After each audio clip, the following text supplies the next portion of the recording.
Hey guys, today I want to talk about the unpopular conversation of kata.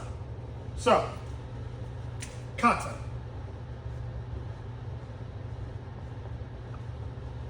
As it pertains to judo, see, kata is one of the most hated upon things in judo, but it does serve a purpose.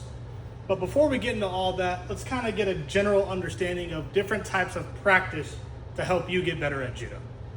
So, we kind of have a few different areas, right? So obviously there's kata, like we talked about. Okay, kata basically translates to forms. You see this in things like karate, taekwondo, whatever, right? A systematic type of movement patterns to help illustrate some type of point. Every kata has a meaning or something behind it, right? More on that later. So next we have Randori.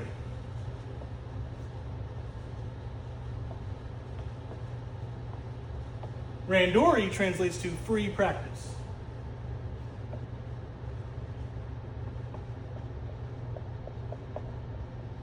So you have kata for forms, Randori, free practice.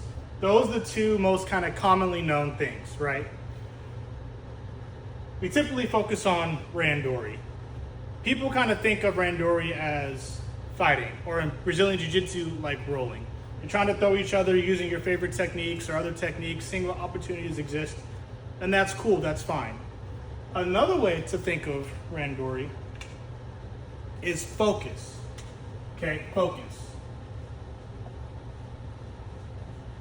So what do I mean by that? When you're randoring, okay, just like in Brazilian Jiu-Jitsu, maybe you're thinking, hey, I want to work on my chokes, I want to work on my arm bars, I want to focus on getting on top and staying on top, guard passes, whatever. You can isolate things. You can use randori as a means to do that. So instead of thinking, hey, I'm just going to try and yeet you, you can focus on a particular throw. Maybe you want to work on taitoshi, ippon-sei nagi, so on and so forth, right? Obviously, at first it's hard, but as you refine it, you get better. Another way to get better with this focus, right, is dialing it in. So, for example, let's say you want to work on your taitoshi, okay, your body drop. And you get a partner, and it's randori time. You're like, hey man, let me get a couple reps in real quick. So they're being a good uke, a good partner, they kind of stand there, you get in, you do your thing, whatever. They let you throw. Cool. Now you're like, hey man, I want you to kind of resist me a little bit, and then you can ramp up the resistance. Now, obviously, nobody really knows what 10% or 20% means, but come on now. We've all rolled enough, we've all fought enough to kind of have an idea of what a little bit of resistance is, medium resistance, and full-blown resistance, okay? So we dial it in. First, we kind of do a few nage-komis, throwing practice, get a couple reps, like, okay, this is the throw I'm working on, give me some resistance, you just kind of defend, let me try and hit this, dial up the resistance a little bit, and then you can go into a free-blown, resistance and them trying to throw you. That gives your partner a good opportunity to really kind of hone in on a technique. Obviously, you can also increase that or decrease that. Maybe instead of just throwing a traditional taitoshi, you're going to try maybe a 2-on-1 hand version or, some different entries into the technique.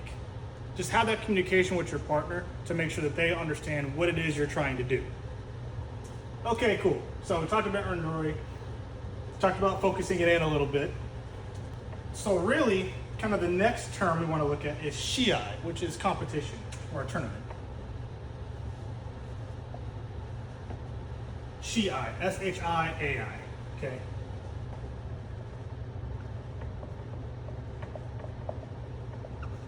So competing, a tournament, a competition, whatever. Obviously, we all know what a tournament is. We know what competition is. We know how this works, right? Is this full bore, doesn't matter, get them on their back, get the opponent, so on and so forth. You shouldn't be treating your randori as like a shiai.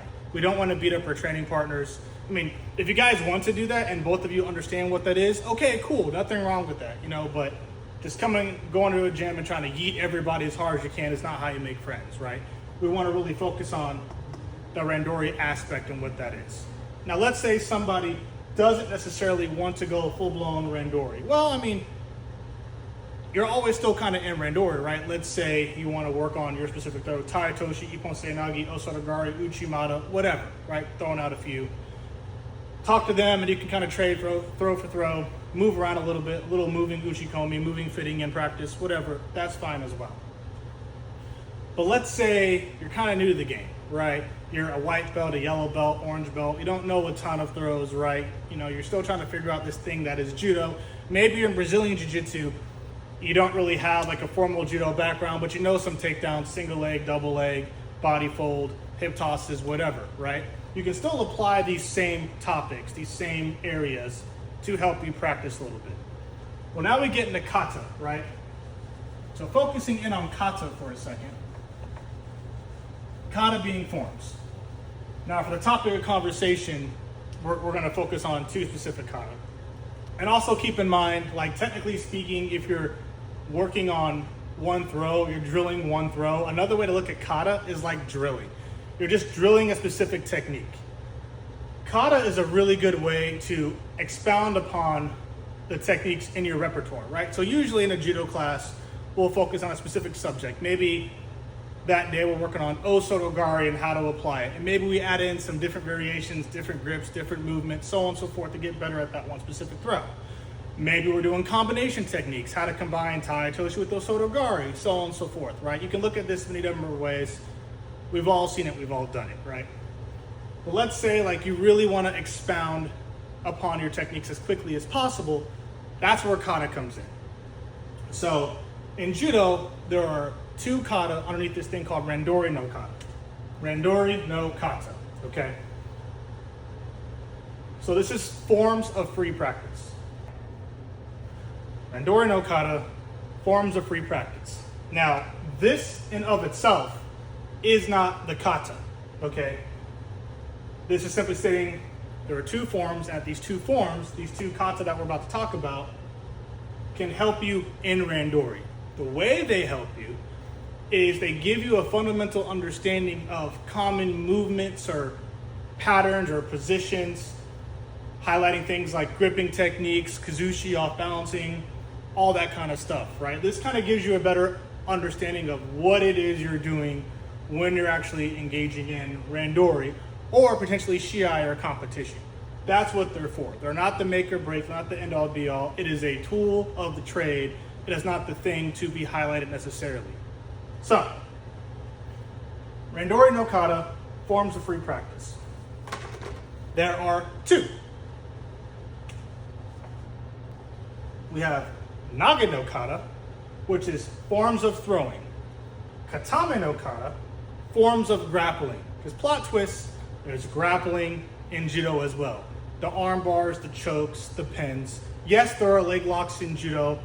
There's wrist locks. All that stuff is encompassing. In the codified Kodokan Judo, they don't really include leg locks, ankle locks, all that kind of stuff. Someone who's a good practitioner of judo, well, probably read a few books, done the YouTube research, had a good instructor, so on and so forth. And they'll understand how things like Ashi-garami applies in judo and all your straight ankles and so on and so forth, right? They should have a good understanding. Thank you, Brazilian Jiu-Jitsu, for expounding upon the ground game and bringing that back to light. In fact, if you go back in history of judo, one of the roots of competition was ground fighting schools versus stand-up schools, specifically Kodokan Judo. And if you're interested in that, there's all sorts of good literature you can read. Just give it a Google search, it's a pretty good time. So again, to highlight words, right? Nage,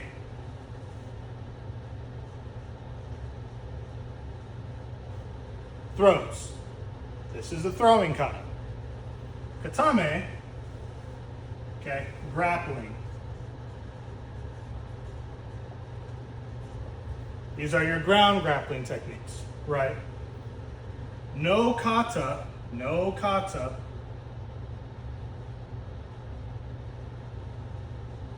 forms of, right? No kata, forms of, right? Randori, free practice. So, the two forms to be used in free practice are the forms of throwing, Nage-no-kata, the forms of grappling, Katame-no-kata. Okay. Now, Nage-no-kata and Katame-no-kata have 15 techniques. So write them again. Throws, grappling, or we'll put ground down here just to emphasize it's on the ground, okay? Each one has 15 techniques. Again, I reiterate, these are not the end all be all. They're not. There's 67 codified throws in judo. And there's more throws than that. And all of those have their different angles of attack and different gripping patterns, kumikata, whatever, right? You have your 8 directions of throwing. You know, you can pick a throw and work on it and go in all 8 directions. Of course, we have lifting. And for you wrestlers out there, you have your snap downs as well. Not that that's allowed necessarily in judo competition, because you're trying to throw somebody, you're trying to get the yeet, right? You want that ippon. But in Brazilian Jiu-Jitsu, wrestling, so on and so forth, obviously, I'm just trying to get you to the ground so I can submit or subdue you. Okay. Nage-no-kata has 5 different categories. So Nage-no-kata, the forms of throwing, has 5 areas.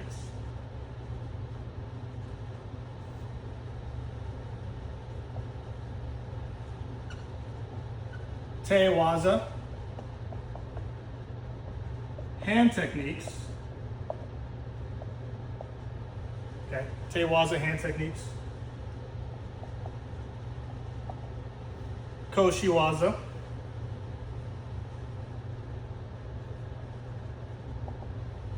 Ashi-waza.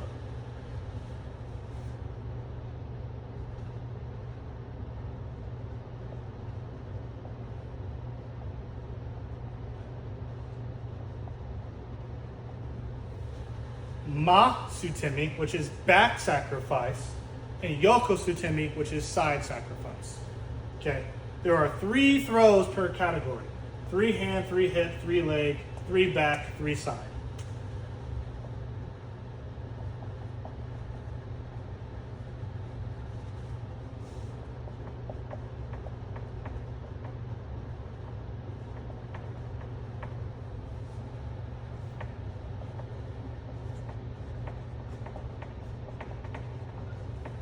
So again, to iterate: Te-waza, hand techniques; Koshi-waza, hip techniques; Ashi-waza, leg techniques; Sutemi-waza, back techniques; and Yoko Sutemi-waza, side sacrifice techniques. So back sacrifice techniques, side sacrifice techniques, 2 different things.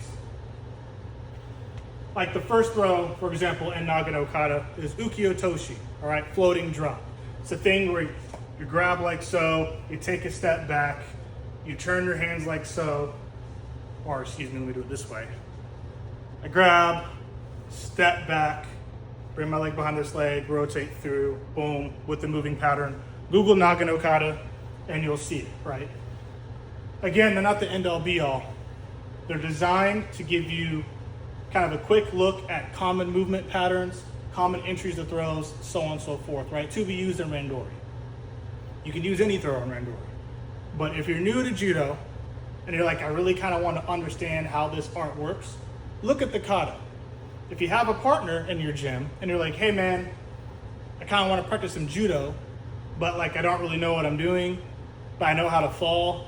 Can we like go through these movements together? And it's a great way to kind of generally become aware pretty quickly on different throws and how they work. And then you begin to analyze different techniques. And then rapidly that gives you the opportunity to be like, wait a second, this throw is kind of similar to this throw. Like for example, Ippon Seoi-nage, okay, the 1-point shoulder throw when you come in like this and flip them over your back. That's not too different from a traditional kataguruma or shoulder wheel. So if I have the arm, I come under the arm, I'm trying to throw them over my back. Well, if I just shoot between the legs, they go over my shoulders, now you have shoulder wheel, right? You'll see different commonalities between techniques as you progress in your understanding of kata. Okay. So great way to practice with a buddy to kind of get an idea of how these movements work. And then you could pick one that you like or 2 and then be like, hey, just like I said earlier in the Randori, I want to focus on this, see if I can make this one apply. Let me do it a couple times. Let me work on it, so on and so forth, so you can improve your judo. Now we'll get to Katame-no-kata, the forms of grappling.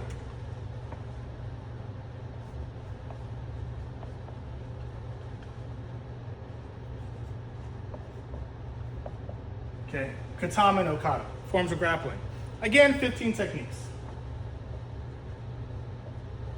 Now this one has 3 categories of techniques. You have Osekomi-waza, Shimi-waza, and Kensetsu-waza. Osekomi-waza is your pinning, okay, your pinning techniques.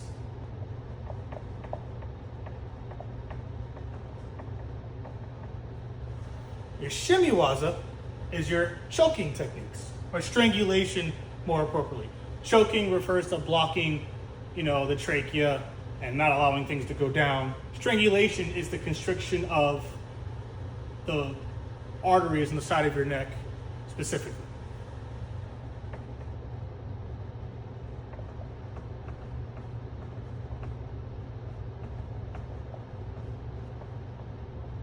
So, Shimi-waza, strangulation techniques.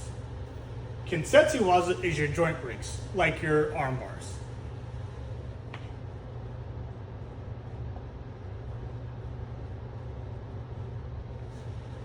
Or your joint locks. So again, especially if you're new, you can look at this kata, look at these things, and there's 5 techniques per. So you can be like, oh, okay, I do Osekomi-waza, I'm looking at that part, there's pins, and it kind of shows you different pins. And then with your partner, you can be like, hey man, can you lay down? I want to feel this pin, see if you can kind of move out of it. Okay, I'm going to switch to this pin. And you can move between these pins, have your partner give a little bit of resistance, and try to get good at staying on top of them and holding them down. Shimi-waza, same thing, strangulation techniques. You can go through the motions, go through the different strangles, have a better awareness of different types of strangles, work with your partner, different levels of resistance, so on and so forth, to try to master that thing. Kensetsu-waza, joint locks. Again, your different arm bars, leg locks, whatever. You can go through these positions with the partner, kind of figure them out, right? And then as you get good, eventually you can just flow through the whole kata. Now, some places have you test like formally, and it's a performance type thing, and you have a good partner that follows with you and so on and so forth. And that's fine. But what I'm talking about specifically is for those of you that like to fight, okay? You're trying to make kata work in a fight. You're trying to learn techniques through kata, through these forms, so you can fight. Kata can be used for fighting. Unpopular opinion. Kata can be used for fighting. Kata is a tool to teach you techniques so you can be successful on and off the mat. That's what this is for. So, to recap, kata equals forms.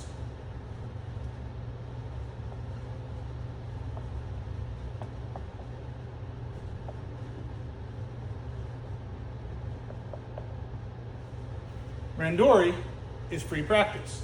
Many ways to look at free practice, whether you're just kind of fighting with your friend or you're trying to work on a specific technique or a series of techniques. Shiai is competition. Your IBJJF matches, Sambo, your judo matches, whatever. Just put the cool Japanese name on it. There are 2 katas in Randori No Kata.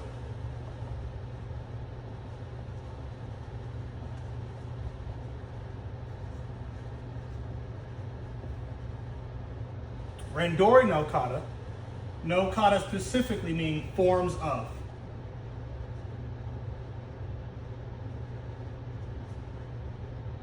So forms of free practice. 2 kata.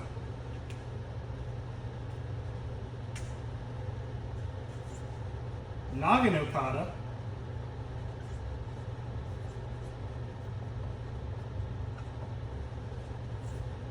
Katame-no-kata.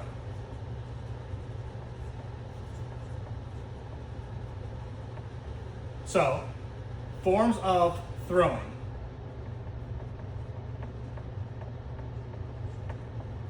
And forms of grappling.